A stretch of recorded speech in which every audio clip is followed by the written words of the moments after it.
I thought this would be a perfect time to share. Let me turn the ringer off on this because it makes too much noise. Hi. Perfect music that was coming in just in time. I thought this would be a great time to show that Scars for Occasions has released 2 books. I shared with you before, CC&D Save the World. It's the January-February 2019 issue. Issues are generated from authors' accepted writings in here. Christina Jackson's writing was the reason for this cover. And Down the Dirt is the other magazine they ran. And I'm trying to see if I can find it. Yeah, it's a poem by Travis Green that was the creator of the title for this one from Down the Dirt, January-February 2019, volume 162. This is called Fallen Kingdom. It's got artwork that a number of people have based into things on Facebook and things online already. And I thought I would share with you a few haiku that are sprinkled throughout this book, as well as performance art poems that are at the end of the book. And what fun music in the background. The bookstore for this. This first one, I've heard this one before, and I think it's just the funniest thing. It's a short piece called Every Step. I looked at my health app on my smartphone, and it told me that every step I took wasn't a healthy one. I know. Isn't that the story of the poet's life, isn't it? This one is called Left Living.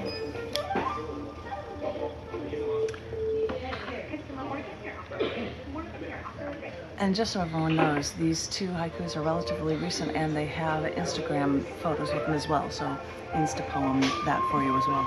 This one's called Left Living. We must create love after we are left alone, so life's worth living. Drawing a heart on the beach. I'm sure nobody can see that. Anyway, you get the idea. There's an older haiku in here. Oof. This one is called Knees, K-N-E-E-S. Bring me to my knees, make me shake in fear of you, force me to break down. I know, quiet times, which they deserve. But the pieces I'm going to read for you now were all part of a show that was called Seeing Things Differently in Chicago, way back in 1997. I have no idea where, but these are some of the poems. There are 3 in a He Told Me His Dreams series, so I've got 3 poems for you. He Told Me His Dreams 1.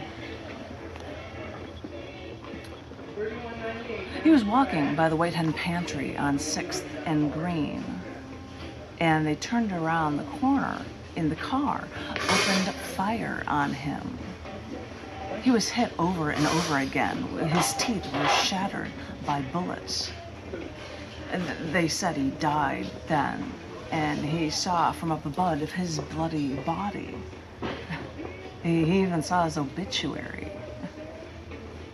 But then he went back, and he did it all over again. This time he was at the doctor's office. It's always like this, he thinks. Always running away from death. You get to learn a lot about a person with their dreams. That was Dreams 1. He told me his Dreams 4. As he wakes up less rested than the night before, I had a dream my teeth fell out again, he said. This time they fell out one by one, first slowly, then faster. Sometimes they all fall out at once. Sometimes they fall out one row at a time. I try to stuff them back into my mouth. What is this supposed to mean? I don't understand. I just don't understand these dreams. What does it mean when you dream that your teeth fall out, when you dream it regularly? I think it means I'm afraid of commitments. No, I said, it means you're pregnant. That didn't go over well with him. Then he walked to the washroom, brushed his teeth, made sure to floss like he would 4 more times that day.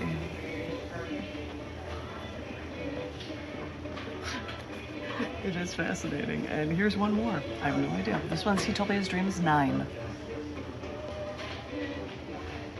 She said, Do you know the feeling when you're starting to fall asleep and then suddenly you feel yourself falling very quickly and you instantly wake yourself up? Everyone gets that feeling sometimes when they're asleep. Did you know that your body does that on purpose?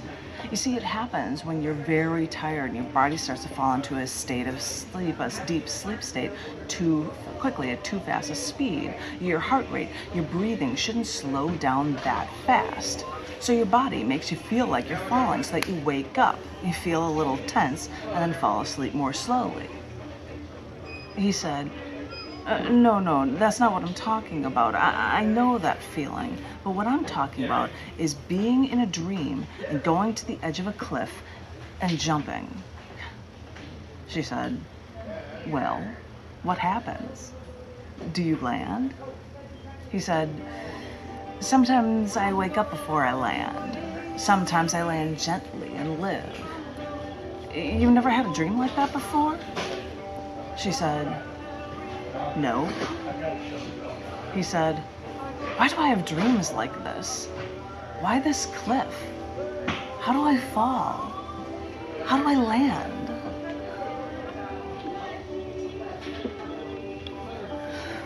A humorous one, in my opinion, because I know this poem's about migraines. It has to be, but it is called Headache. Whenever I get a headache, it's right behind my eyebrow, and it's a dull, constant ache. So whenever I say I have a headache, that's when he takes my hand and he uses acupressure. He places his thumb right in the middle of my palm. He pushes and the pain disappears almost immediately.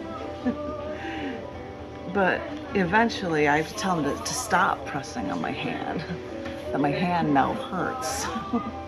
He lets go, and the pain almost immediately comes right back. After knowing that and reading that poem, I share that with people with migraines, and they're like, that's amazing. I have no idea what it is. If you have a migraine on one side, press the center of your palm on the other side of your body. Acupressure, it's amazing. So it's called headache, but I'm sure that works for migraines. But you can't just walk around with your hand in your palm for to make a pain go away. Well, here's a humorous one from you from Fallen Kingdom. And that's Down the Dirt, volume 162, the January-February 2019 issue. This is from the show Seeing Things Differently. And this is a poem called Helping Men in Public Places. So it was New Year's Eve, and we were standing on 42nd Street in the Avenue of the Americas. We were a few blocks away, but we had just the right view of Times Square. And yes, there was freezing rain, but I really didn't care, since I was just in New York for a few days. It was 11:55. We still had a long time to wait, standing with I don't know how many thousands of other people. Some of them were climbing up the light poles, all of us pushing forward into the street, despite the police officers on horseback rushing at us back toward the sidewalk. And our paper bag fell apart, so I let the glass water bottles fall to the curb. And our friend told us that he needed to go to the bathroom real bad, you know. So I told him to just go right here in the street, no one will see him. But he didn't want to piss on someone's shoes, so he asked if he had a bottle. So I picked up one of the water bottles from the curb, and while he finished his job, he closed up the bottle and put it back on the sidewalk. God, and you too, getting on the train after the ball dropped, more rain and a bottle of champagne later, saying you had to go real bad too. So I pulled an empty beer bottle from my coat pocket. You covered the window with your coat, and I blocked your view from the aisle while you took care of the matter at hand. I'm amazed that that bottle didn't tip over on the train floor during that hour commute, our first of the new year, while I slept on your shoulder. And I'm amazed that I ended one year and began another, helping men I know in public places piss into bottles.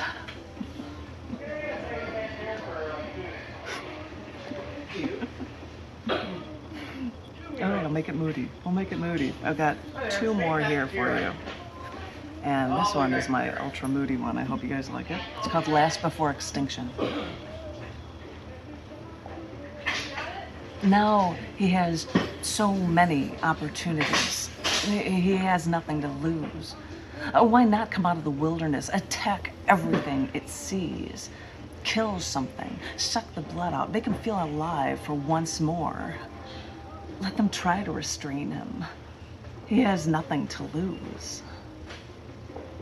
And for now, it can fly to the highest redwood, look out over the world, despise the world that made him be alone, leaving him alone. Who will he care for him? Who will carry on his name? Who can care for him when he is old? Who can he read bedtime stories to? And now it feels death creeping upon him, closer and closer. He wants to scream. He calls upon nature. The tides rise, earthquakes shatter homes. He does not feel vindicated. He is lost. And for now, she can swim to the deepest, darkest cave in the Pacific, hide from the solitude, swim lower and lower. Can she find where all the other animals of dying species hide? Can she find them? There must be others. They can understand. They can live together at the bottom of the earth. Could they show their pain for their species, share what is left of their love, create a new race? And now there will be no more, and we will be taking their bones, reassembling them, studying their form, rebuilding their lives, revering them more than we ever did in life. This is what it all becomes.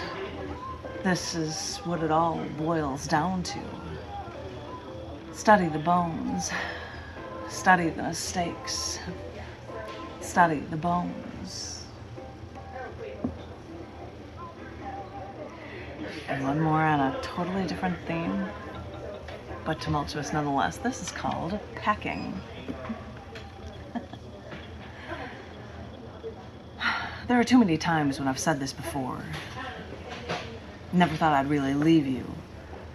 Now I sit here in this apartment, popcorn bowl on the cocktail table, 11:30 at night, the television playing static. It looks too clean in here, not lived in. So I decided to take a trip, get out of this place. Into the bedroom. Time to start packing. 2 dresses, 2 pairs of shorts, shirts, loneliness, anger, makeup, extra socks. It's amazing how much of your life you could fit in a single suitcase. You just heard the end of the book Down in the Dirt, Fallen Kingdom, volume 162. It's released every other month.